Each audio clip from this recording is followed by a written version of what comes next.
میرے لیے یہ سب سے تکلیف دہ عید ہے.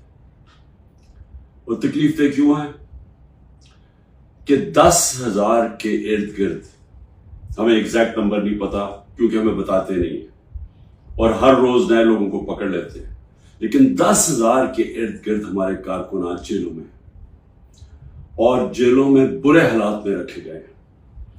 ایسے رکھا ہوا ہے جیسے کہ کوئی غدار ہیں, کوئی دہشت گرد ہیں, ہمارے پولیٹیکل لیڈرز ہیں.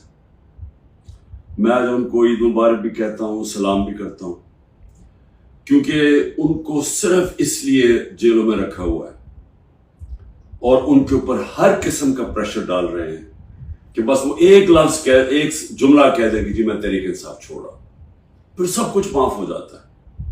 جس طرح پوچھا گیا ایک سوال پریس کانفرنس کے دوران ISPR کی کہ جی بتائیں کہ یہ اتنے بڑے الزام لگائے ہوئے بغاوت کے اور دہشت گردی کے, لیکن جب وہ پارٹی چھوڑتے تو سب معاف ہو جاتا ہے. تو وہی ان کے اوپر پریشر ڈالا ہوا ہے. تو میں آج ان کو سلام بھی کرتا ہوں. ہمارے خاص طور پہ جو خواتین, ابھی تک 50 خواتین صرف لاہور کے جیل میں, 16 لوگ ہمارے شہید ہوئے, گولیاں ماری گئی ان کو 9 مئی کے بعد. کوئی ان کی بات ہی نہیں کر رہا کہ 16 لوگ جو کنفرمڈ ہمارے پاس ہیں جن کی شہادتیں ہوئی, اس کے علاوہ 9 اور ہیں, لیکن ہم اس لیے کنفرم نہیں کر سکتے کہ ان کے جو گھر والے ہیں وہ چھپے ہوئے ہیں. یہ جو دہشت اور یہ جو خوف کی فضا بنائی ہوئی ہے وہ چھپے ہوئے ہیں اور وہ کنفرم نہیں کرتے, بولتے بھی نہیں ہیں. یہ 16 کا تو کنفرم ہے, 25 کو گولیاں لگی جس سے شہید ہوئے. اس کے علاوہ دو نوجوانوں کی ٹانگیں کٹ گئی اور ایک کے پیٹھ میں گولی لگی جس کی وجہ سے وہ پیرالائز ہو گیا, بیڈ ریڈن ہے مکمل طور پر. کوئی انویسٹیگیشن نہیں ہوئی, کوئی نام نہیں لیتا. بلڈنگ جلی, میں خود کہتا ہوں کہ ان کے جنہوں نے بلڈنگ جلائی ان کے خلاف ایکشن لینا چاہیے, انہوں نے جرم کیا.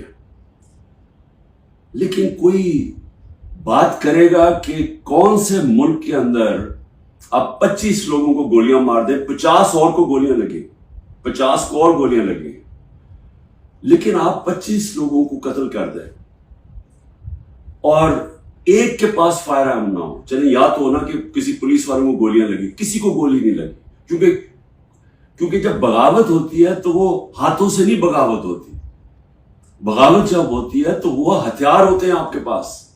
یہ کیسی بغاوت ہے کہ کسی کے پاس ہتھیار ہی نہیں تھے؟ کیوں میڈیا کے اوپر پورا کنٹرول کر لیا ہے کہ سارے میڈیا کا منہ بند کر دیا جائے اور صرف جو سرکاری ورژن ہے وہ صرف میڈیا پہ آئے؟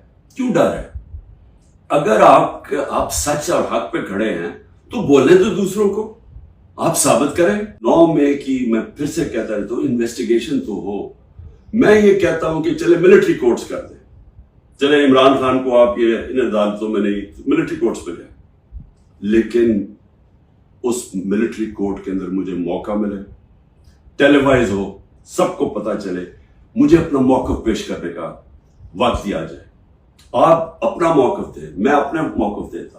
اس عید کے اوپر جتنی میں نے پاکستان میں مایوسی دیکھی ہے میں نے اپنی زندگی میں نہیں دیکھی. اور اس کی وجہ کیا ہے؟ ایک تو معاشی حالات ہے. اصل مایوسی کی وجہ کیا ہے کہ دبئی میں جو اس ملک کے نامور بڑے بڑے ڈاکو ہیں وہ سارے مل کے دبئی بیٹھے ہوئے ہیں اور فیصلہ کر رہے ہیں پاکستان کے مستقبل کا. یہ ہے مایوسی. یہی ملک کی اسٹیبلشمنٹ نے ان کی چوریاں بتائی ہیں.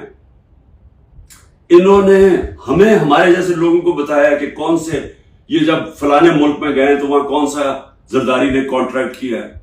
یہ وہ لوگ ہیں جنہوں نے پاکستانی فوج کو بدنام کیا میمو گیٹ میں اور ڈان لیکس میں. ہمارے یہاں اس وقت ذہن بیٹھے ہوئے ہیں, ان کو اگر فرصت ملے کہ تحریک انصاف کو کیسے ختم کرنا, اور ساری ایجنسیز لگی ہوئی ہیں, ملک کے سارے ادارے لگے ہوئے اس کو ختم کرنے کے لیے, اگر آپ کو فرصت ملے تو آپ کے خطرے کی گھنٹی بجنی چاہیے, کیونکہ بہت بڑا ہندوستان کے ذہن میں اب امبیلنس ہو گیا ہے. وہ ہمارے سے اپنے آپ کو بہت زیادہ طاقتور سمجھتے ہیں اور اگر ہمارے ریزروز 4 ارب ڈالر سے بھی کم ہیں تو ان کے کوئی 500-600 ارب ڈالرز کے ریزرو پڑے ہوئے ہیں. ان کے ٹیکنالوجی کے اندر وہ بڑی تیزی سے آگے جا رہے ہیں, اور انہوں نے جو کانٹریکٹ کر لیے ٹیکنالوجی میں, نیوکلیر پروگرام میں, سوچ لیں کہ آگے وہ کدھر جا رہا ہے اور ہم کدھر پھنسے ہوئے ہیں. ہم پھنسے ہوئے ہیں کہ ایک پارٹی کو انجینئر کر کے تو ایک پولیٹیکل انجینئرنگ ہو جائے, کھچڑی پک جائے, اس پارٹی کو اتنی ووٹ, اس کو اتنی دے, اس کو دے, تاکہ وہ سارے کنٹرول ہو جائیں اور اوپر بادشاہ سلامت ان کو کنٹرول کر سکے. سارے ملک کو سوچنا چاہیے, جس کی وجہ سے میں بار بار کہتا ہوں کہ میں اپنے لیے نہیں بات کر رہا, میں اپنی قوم کے لیے کہہ رہا ہوں کہ بات کریں. اس وقت جو اس وقت پاور تو اسٹیبلشمنٹ کے پاس ہے, ان کے پاس کیا پاور ہے؟ جب بھی الیکشن ہوگا میرا چیلنج ہے تحریک انصاف جیتے گی.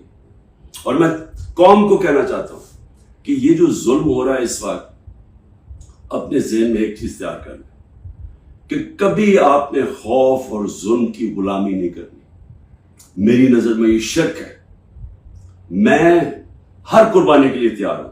قوم کو بھی کہتا ہوں, آپ نے کبھی یہ جو کوشش ہو رہی ہے کہ ساروں کو ڈرا دھمکا کے سب ڈر جائیں اور ہم یہ جو کھچڑی والا سیٹ اپ لے کے آ رہے ہیں ہمیں کنٹرول کرنے کے لیے, میڈیا کو سب کو کنٹرول کرنے کے لیے, جو منہ کھولے اس کو پکڑ کے جیل میں ڈال دو یا وہ وی کو ڈالا پہنچ جائے گھر میں, اور اس سے ہم چپ کر کے بیٹھ جائیں گے. میں اپنی قوم کو کہنا چاہتا ہوں, آپ کو بھی, میں بھی تیار ہوں ہر قربانی کے لیے, آپ کو بھی تیار ہونا چاہیے. اگر آپ اس ملک کے مستقبل کو روشن دیکھنا چاہتے ہیں,